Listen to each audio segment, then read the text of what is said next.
Embroidery on double knit fabric can be a little tricky, so I'm just going to do a short video to show you getting started, and the main objective is to especially when you're doing words like we are on the crayon afghan, we're doing the word crayon, is that if you let it go through both sides, you're going to have a mirror image of the word.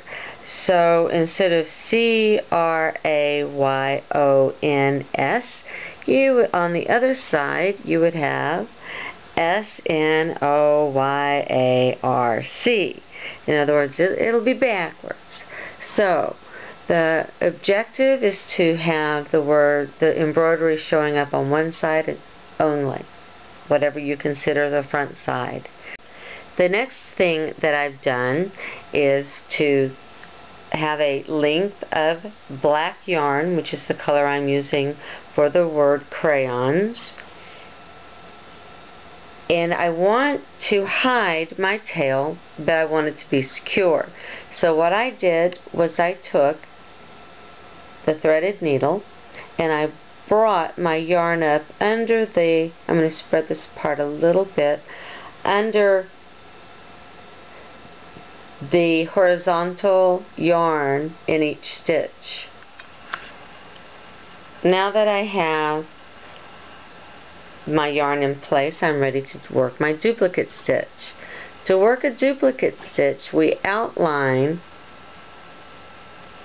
the stitch with the color that we're using for embroidery. And so we're going to bring the yarn around the top of the stitch and to the bottom, and you'll see it makes our stitch, our upside down V, which is the knit stitch.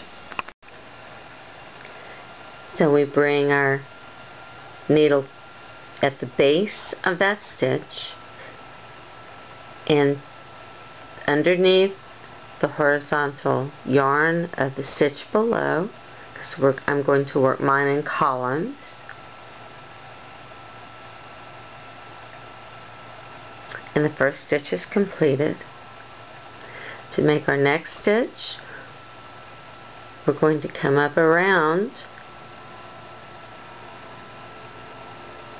the top of the stitch,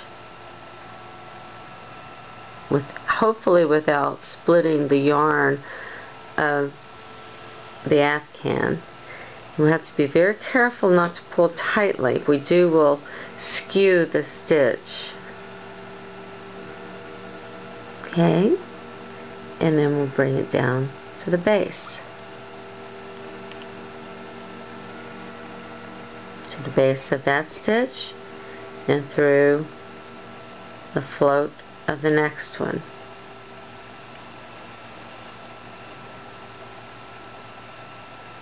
Now if you'll look at your chart, you'll see how many stitches that we do in this column.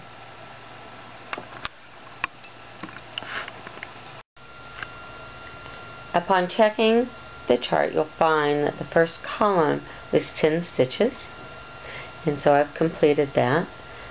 I'll be working the next column and then the column after for the entire word of crayons. And by working it this way, you can see there's a hint, a shadow right in this area of this duplicate stitch on the other side, but it's only a hint, and it's not extremely obvious that it's there.